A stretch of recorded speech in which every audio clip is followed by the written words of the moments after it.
वबरकातुह। कावल कट्टे हजरत ಎಂದೆ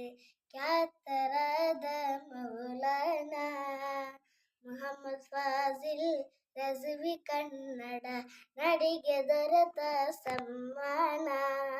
ಆಶ್ರಿತರೆಲ್ಲರ ಆಶಾ ಕಿರಣ ಎನ್ನುವ ಗುಣಗಾನ ಆದ್ಯತೆಯೊಂದಿಗೆ ಅಹ್ಲು ಸುನ್ನದ ಸೇವೆಗಾಗಿ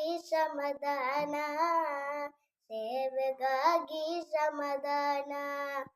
ಇಮಾನಿನ ಸೇವೆಗೆ ಇಸ್ಲಾಮಿನ ಸೇವೆಗೆ ಈ ಜೀವದಯಗಲಿ ಶ್ಲಾಘನೀಯ ಒಂದ ಮನಸ್ಸಿಗೆ ಸಾಂತ್ವನ ಸಿಂಚನ ಹಜರತ್ ಎಂಬ ಉನ್ನತ ಚೈತನ್ಯ ಒಂದ ಮನಸ್ಸಿಗೆ ಸಾಂತ್ವನ ಸಿಂಚನ ಹಜರತ್ ಎಂಬ ಉನ್ನತ ಚೈತನ್ಯ ಅಖ್ತರ ಕಣ್ವಾರ ಎವ್ಲಿಯ ಪ್ರತಿನಿಧಿ ಅಲ್ಕದಿ ಸದೈ ಜ್ಞಾನ ಸರದಿ ಅಖ್ತರ ಕಣ್ವಾರ ಎವ್ಲಿಯ ಪ್ರತಿನಿಧಿ ಅಲ್ಕದಿ ಸದೈ ಜ್ಞಾನ ಸರದಿ ಕಾವಲ್ ಕಟ್ಟೆ ಹಜರತ್ ಎಂದೇ ಖ್ಯಾತರಾದ ಮೌಲಾನಾ ಮುಹಮ್ಮದ್ ಫಾಜಿಲ್ ರಜ್ವಿ ಕನ್ನಡ ನಾಡಿಗೆ ದೊರೆತ ಸನ್ಮಾನ